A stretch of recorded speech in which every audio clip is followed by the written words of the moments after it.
Hey, what's up, lightboltjoe here. Today we are going to discuss the 2023 Amazon Prime original adaptation of the 2019 book Red, White, and Royal Blue, written by Casey McQuiston. This We've been waiting for this for a long time, right?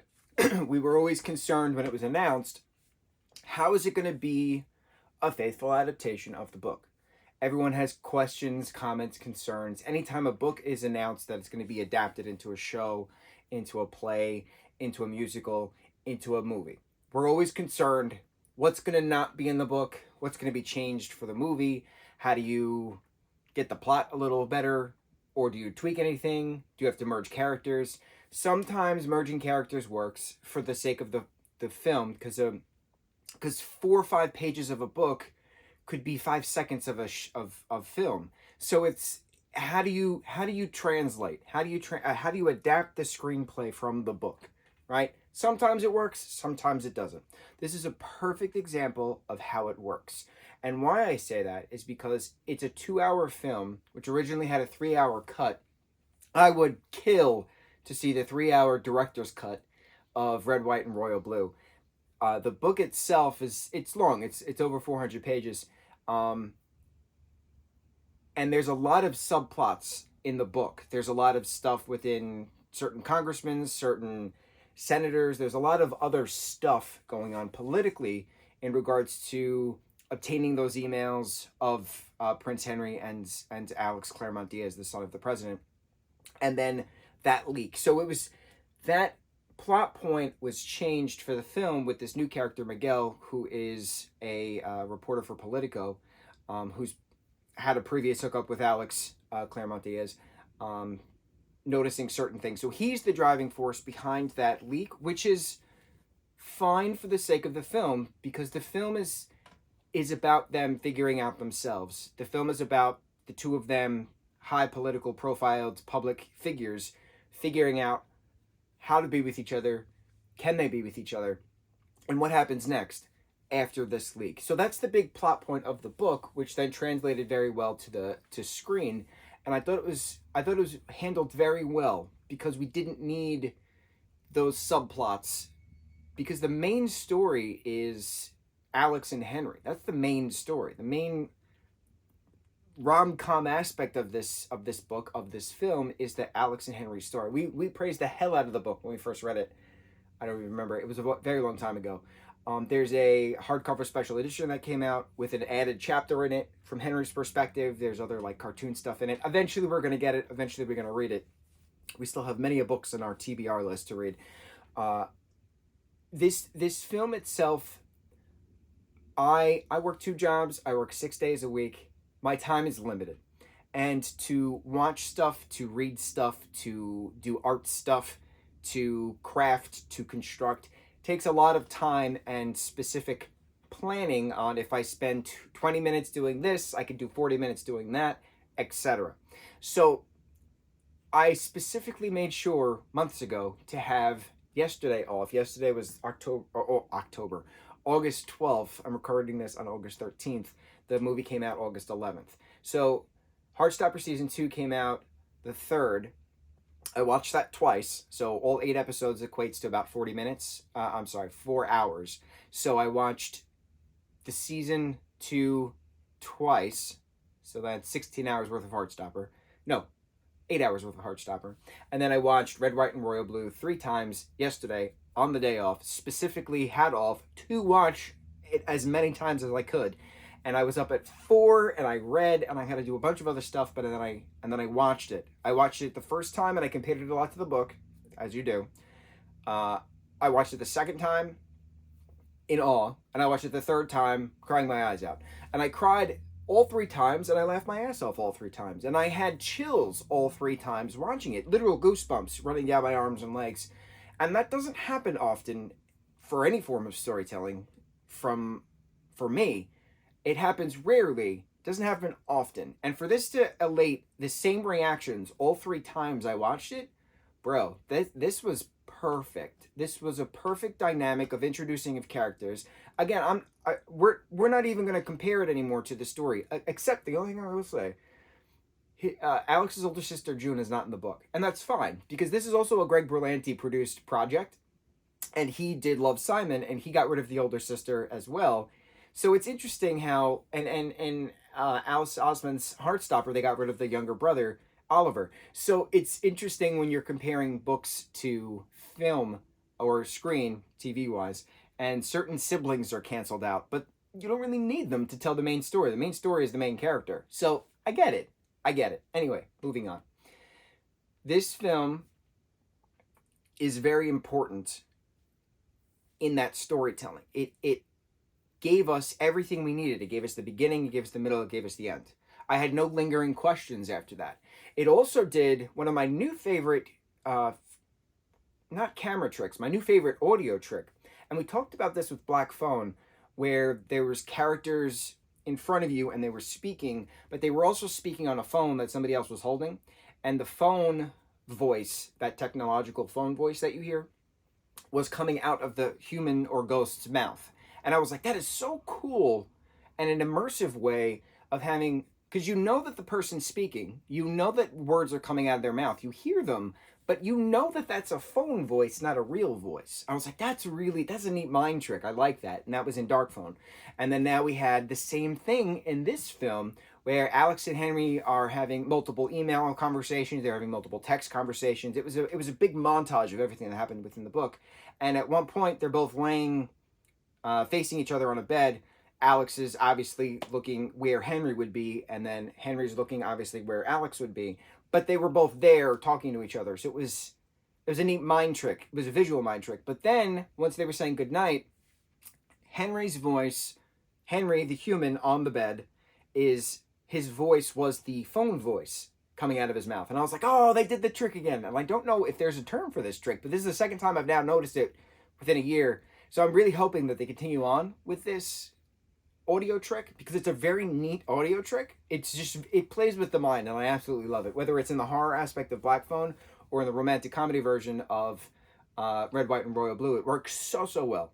So aside from the technical aspect, the story aspect, Alex Claremont Diaz, played by Taylor Zakar Perez, who's an incredible human being, and then Nicholas Galitzine he plays Prince Henry, who's another incredible human being. So to have these two human beings play together, frenemies turned lovers, it's just amazing how fast of a story we got, but how developmental it was for the both of them as well. They're both in their mid-20s. Alex is going to law school in DC, in that area. Prince Harry's being a prince of England. So what happens, right? We start out with the cake falling scene at Prince Philip's wedding. We have the hospital scene where the kid gets off fireworks and they have to get thrown in the closet together, and that's where they actually start to reconcile things. They're talking about fears. They're talking about truths. They're talking about love. They're talking about things. And it's important for the character development. It's important for the two of them then exploring themselves, where Henry's very confident in being gay and Alex is very confident in himself being gay, but he's a prince, so he can't tell anybody. So he has no questions that he likes guys, even though he's forced to date girls for the public image. And then Alex, mom, played by Uma Thurman, President Ellen Claremont, being the first female president of the United States in this book, in this movie, is up for re-election. So it's a matter of what happens if you're dating a male who happens to be a public figure, and your mom is also running for president? Does this affect campaign stuff? Will people care? Stuff, right? It's a lot of question stuff. It's a lot of real life stuff going on within the American aspect and the British aspect. Very well done. The conversations the two of them have, the constant hooking up and here and there, and the first making love conversation and scene, that was very well done. It was very well executed. It was an appropriate storyline. It wasn't too over the top. It wasn't X-rated. It was subtle. It was very well done. I was very impressed. You don't see that. You didn't see that. Now we will see that moving forward. And that kind of wraps me up to this ending point. I could go on a 3-hour thesis about the importance of this film within the political aspect, within the LGBTQIA plus community aspect, within various aspects. The coming out scene of Mama, I'm Bisexual to Uma Thurman's Ellen the two of them sitting on the couch in the Oval Office eating pizza, very much page to screen. Her holding him, saying you have to figure out if you feel forever about him. Princess Beatrice, talking to Henry about same thing, talking about Alex. It was very important in that coming out scene within Heartstopper, within Nick coming out to his mom, played by Olivia Colman. The love and acceptance of that, and then also the same love and acceptance and conversation to follow with Uma's character. Very different conversations, high school kid of Nick to mid-20s law student of Alex, because then Uma's talking about Truvada, she's talking about a vaccine, she's talking about different sex positions, and it's her fault for assuming that they didn't have the conversation in the talk about same-sex partnering, only opposite-sex partnering. It was very well done, but holding each other and that love, that acceptance, a lot of people don't get that, and a lot of people strive for that. A lot of people have a found family because they never got that in the biological blood family that we're a part of. So it's important to see these things. It's important to have these films written by queer people, produced by queer people, directed by queer people, because its representation matters. Aside from that queer aspect, you also have the non-white community in various forms, in various shades. You have all different ethnicities within this particular project, and you have all these different ethnicities talking about these old wrinkled white men constantly. Say, I don't care what these old wrinkled white men say, we're doing this. I don't care what these old wrinkled white men said, you're doing that. And yes, good, change. What I really like is that we talked about this within the Amazing Spider-Verse, Across the Spider-Verse. That film is very important in a post-racial community representation, because that's what progression is. All progressives want what's best for the future. They want what's best for the community now, but to reflect properly in the future. The past got us to the present. What happens now decides what happens then. So post-racial is when you don't have the conflicts formed by racism. It's just everybody is one. Everybody is one unit. Everybody is one together. We, not me. And this film reminded me a lot of that. It reminded me a lot of We, Not Me, because it was how do we as an administration for this president work together for the communities plural in the country for a better tomorrow. That it was always about the families moving forward, not about getting back to the past. It's about moving forward. How do we move forward together? We, not me. And then Alex's speech in the White House once the emails leak, very important in regards to every queer person has the right to come out on their own time if they decide to come out.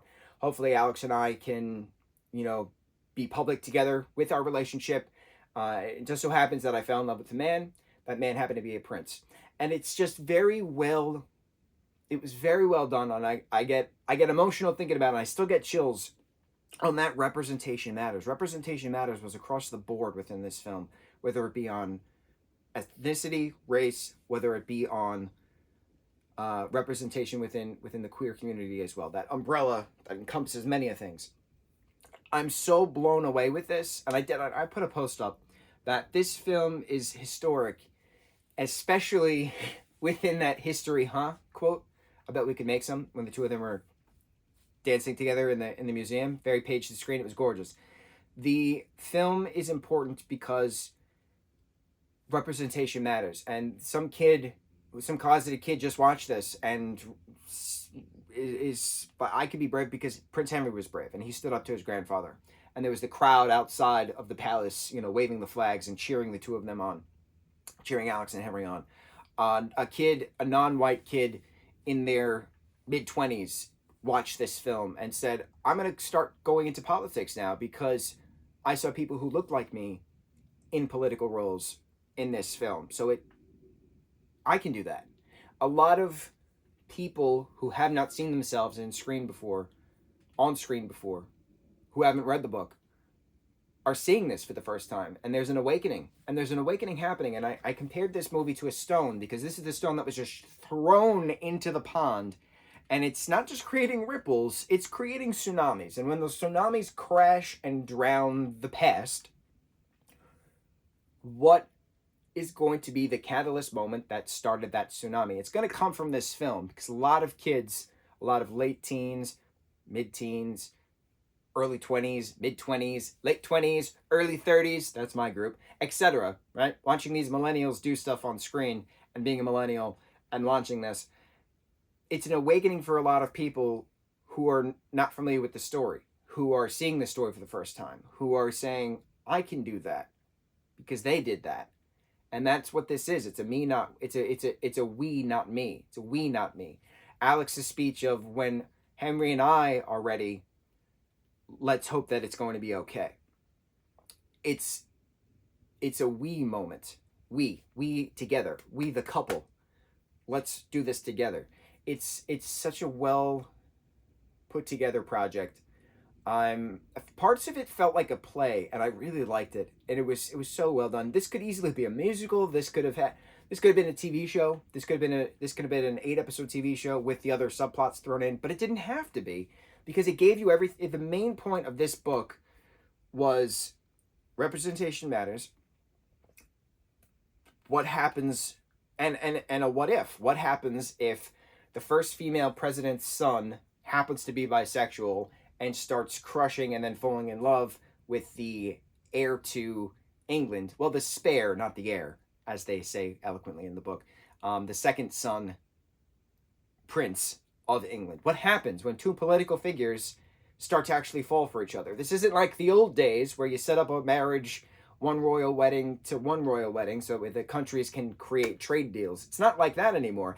Even though trade deals were talked about a lot within this, that the president needs to be on par and good to go with the prime minister for a trade deal in regards to the re-election. So trade deals were technically mentioned, which I do find hysterical now that I'm talking about it. But the setting up of the two leaders' children to come together for a trade deal was not the main premise. It was the two of them are not supposed to be together, quote unquote, because that's what the things were back in the day, but we're not back in the day anymore. We're in the present. And what you do in the present matters. The other thing with, after the re-election speech, Uma's character of Ellen was going on about how voting matters. Voting gives you a voice. And it was another we, not me moment. And that quote is going to be quoted and memed galore every November come election cycle for the states. And it's important. It's very important to see this represented. It's very important that this is trending massively. It's very important to see how well this is doing within the audience. It's just such an incredible project. It's an incredible moment. It's an incredible movement. I could continue on for hours, and I'm not going to. I've seen it 3 times so far. I'm blown away. Absolutely blown away. The emotion, we can find a way to love each other on our own terms. Bro, I'm amazed. I'm amazed. Eventually we'll get the hardcover. Eventually we'll reread it. Eventually we'll do a review and discussion on the hardcover with the extra chapter and the extra stuff thrown in. And the fact that Casey was a producer on this as well, that's very important for them. To have that representation, that the author is a part of the project as well. Very cool. Very cool. Very well done. Very gorgeous. History, huh? Bet we could make some. Mucho mahalo.